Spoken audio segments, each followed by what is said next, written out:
And do you see any of those candidates who are espousing this liberal trend or not?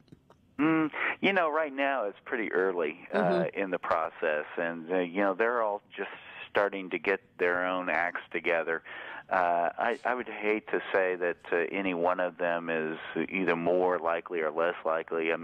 But I guess if I'm going to look at the top two candidates in the Democratic Party, and that would be Hillary Clinton and probably Barack Obama, that of the two, Hillary Clinton will probably follow the way that her husband did, and that was presenting really. The thing that the Republicans hated about Bill Clinton is that he often stole their issues and appropriated them for his own cause, yes, and right. they hated him for it.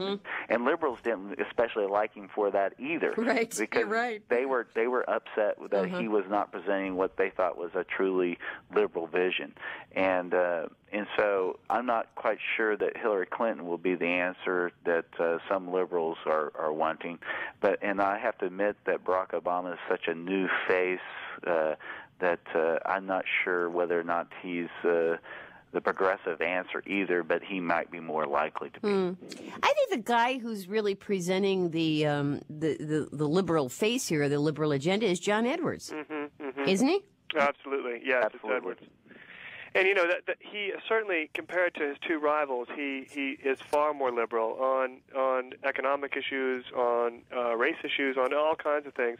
And it's interesting to see the way that certainly Obama is already coming out to say that he wants to get past the battles of the 1960s, which is a certain kind of cultural resonance. But what it also means is that he wants to get past then major divisive issues of the time, which should matter to liberals. Questions of choice, questions of abortion, questions of affirmative action, all sorts of things which actually line up as policy issues, not just cultural fights in dorm rooms. So I think that Obama actually has positioned himself he's been quite cagey thus far, I think, in terms of where the wind is going to blow, and so I'm not sure that he will be the progressive candidate. Edwards, however, is that, and you can see the way that he already comes under attack by conservative commentators. This whole thing that happened recently with his the two bloggers on his right, yeah. But and you also see people like conservative pundits like David Brooks has been saying very nice things about both Clinton and Obama, and that I think partly what he sees in them is as candidates who are not going to be terribly liberal in some regard. Michael from Phoenix. Hi, Michael. Hi. Good morning. Excuse me.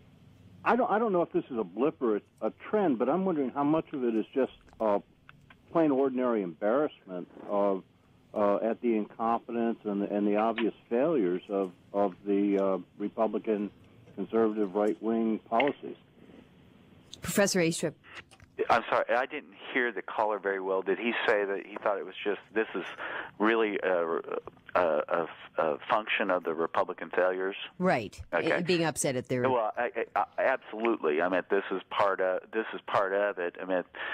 And I think this presents the window of opportunity for liberals because right now you're seeing the kind of the conservative movement that has dominated politics certainly since the Reagan era. It took 20 years to form prior to Reagan really bringing it to fruition. That whole process, that those ideas kind of have run out of gas. They appear to have not worked out for the best, and so as a consequence, this is presenting an opening, if you will, for liberal ideas. And it's just a question whether or not they're going to find the leadership that's necessary to really make a charge forward. And I think, once again, it comes down to whether or not there's a coherent message that not just that the far left can grab hold of, because that doesn't form a majority that can govern the country. But it has to be a message that also resonates with those people who are not on the far left. And that's something that I think everybody needs to recognize. In presenting and developing an ideology, it has to be something that has broad appeal. And in using some powerful symbols, yes, but it has to have broad enough appeal so that the liberal ideology will actually be able to govern. Yeah, we're plowing out of time. Thank you both so much. I really enjoyed the hour. Thanks. Well, thanks for having us. Thank you very much. I appreciate it, Kathleen. Yeah, I'm very, very happy to have you with us. Professor Joseph Aistrup, who is head of the Department of Political Science at Kansas State University. Professor Joseph Lowndes, assistant professor in political science at the University of Oregon. So we thank both of them for being here. To Rhonda Fanning, thank you for producing the program. John Treader, our on-air producer in our Milwaukee studios. Thanks, John, and for all of your really smart calls. Thanks, everybody. You're such a good audience. I'm Kathleen Dunn. We have news coming up, and we'll return. Don't miss the second hour of the show. This is the Ideas, if you can help it. This is the Ideas Network of Wisconsin Public Radio.